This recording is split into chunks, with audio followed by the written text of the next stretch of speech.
Have you ever looked at your pet and just wished you knew what they were thinking? That you could understand what that little tail twitch or soft whine actually means? We all love our furry family members, but sometimes life gets so busy that we miss the subtle conversations they trying to have with us every single day. Today, we're going to dive deep into the world of pet communication, using the story of Sam, her dog Marley, and her cat Chewie to decode their secret language. By the end of this, you'll be able to listen to your pets in a whole new way. Let's set the scene. It's a chaotic morning in Sam's apartment. The alarm is blaring, the coffee is brewing, and Sam is rushing to get ready for work. Her golden retriever, Marley, is sitting patiently by his full food bowl.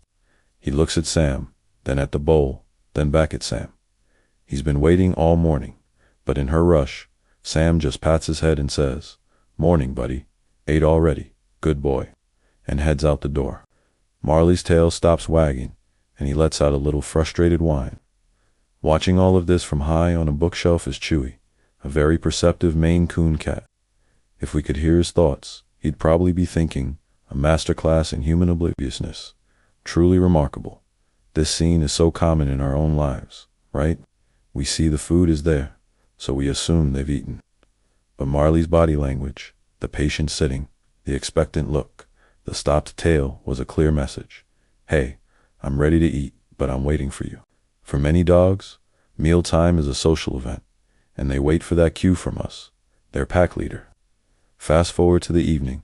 Sam comes home, completely exhausted from her day. She just wants to relax. Marley, on the other hand, is ecstatic. He brings her his favorite slobbery rope toy, drops it right in her lap, and rests his chin on her knee, his eyes wide with love. He's basically shouting, "You're home. This is the best part of my day. Let's play. Let's do our bonding ritual of tug-of-war." But Sam is tired and distracted. She absently scratches his ears and says, "Not now, Marls. Mom's busy, pushing the toy away." Marley's ears instantly droop. He picks up the toy and lies down with a heavy sigh. This is classic canine communication. The toy isn't just a toy, it's an invitation. An invitation to engage, to connect, and to strengthen their bond.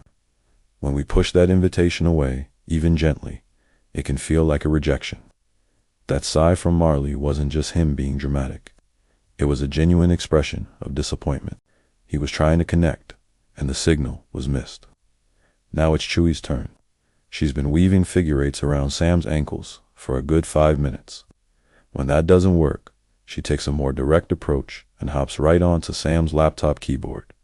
Annoyed, Sam lifts her off, saying, "Chewie, off. You just want attention." But let's break down what Chewie was actually doing. The figure eights. That's a cat's way of marking you with their scent glands, a sign of affection and ownership. They're saying, "You are my person," and the tail. Chewie's tail was held high with a little hook at the tip. This is one of the friendliest greetings a cat can give. It's the equivalent of a human saying, "Hey, so good to see you." She was being incredibly sociable. Of course, she also wanted something. Her bowl was half empty. When Sam absent-mindedly fills it, Chewie gives a satisfied, slow blink. Sam interpreted it as a crude demand for attention, but the result was acceptable to Chewie. For a cat, that slow blink is a sign of trust and affection, often called a cat kiss. It means, "I'm comfortable and happy with you." The real turning point comes later that night. Sam is watching TV. Marley gets up, walks to the door, sits, and looks pointedly at Sam. Then, at the door. He needs to go out for his final bathroom break of the night. It's part of his routine. Sam dismisses him. "What? You just went out. You're fine." Marley whines softly, then walks over and gently nudges her hand with his nose.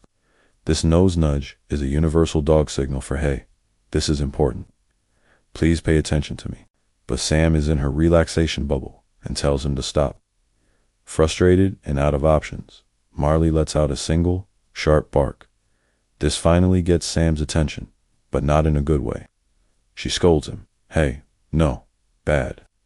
Marley's shoulders slump in defeat. He tried everything: the stare, the whine, the gentle nudge, before escalating to a bark. He wasn't being bad. He was being desperate. And this is where our brilliant cat, Chewie, steps in. Having watched this whole communication breakdown, she seems to have a light bulb moment. She walks into the middle of the room and lets out a loud, theatrical hacking cough, producing a hairball. This, of course, gets Sam's full, horrified attention immediately. As Sam cleans up the mess, Chewie struts over to Marley. They share a look. It's as if Chewie just demonstrated a crucial lesson. Sometimes, you have to be loud and a little bit gross to get the human's undivided attention. This is the moment everything changes. Inspired by Chewie's success, the pets seem to team up to teach Sam their language. Chewie walks to the door and looks at it pointedly. Then at Sam. Marley copies her, sitting by the door and looking back and forth. The message, look here. This door is important. Then, Chewie goes to her empty water bowl and taps it with her paw, making a distinct little clink sound. Marley gets the idea and goes to his own bowl, nosing it to make a louder clang. They're using sound and action to point directly to what they need. Next, they show her signs of affection. Chewie gives Sam a long, slow blink from across the room, that cat kiss we talked about. Marley walks over, rests his head heavily on Sam's lap, and lets out a deep, contented sigh. This isn't a sigh of disappointment like before. This is a sigh of pure trust and contentment. He's showing her, I feel safe and happy with you. As Sam watches this unfold, a look of dawning realization crosses her face. She whispers to herself, oh my God, you're telling me things. All the time. It's a powerful moment.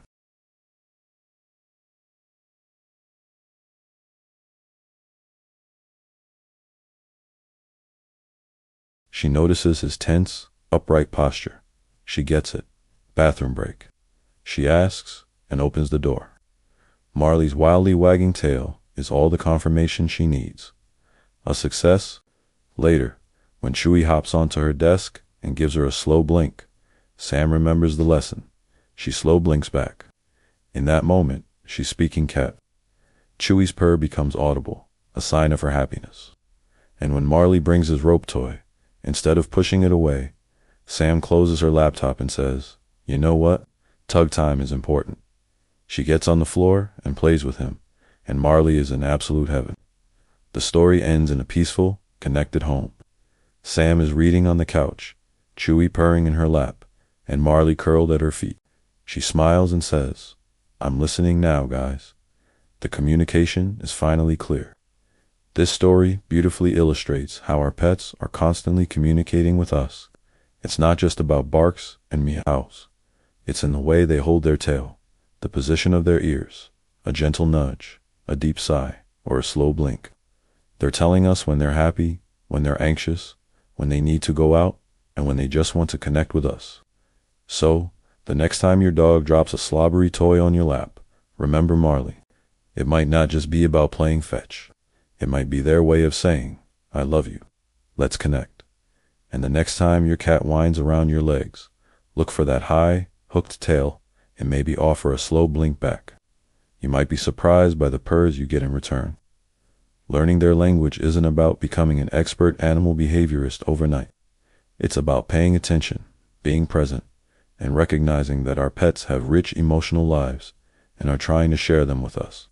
They really are speaking your language. We just have to learn to listen. Thanks for watching, everyone. If you found this helpful, give this video a like and subscribe for more insights into the amazing world of our pets. See you next time.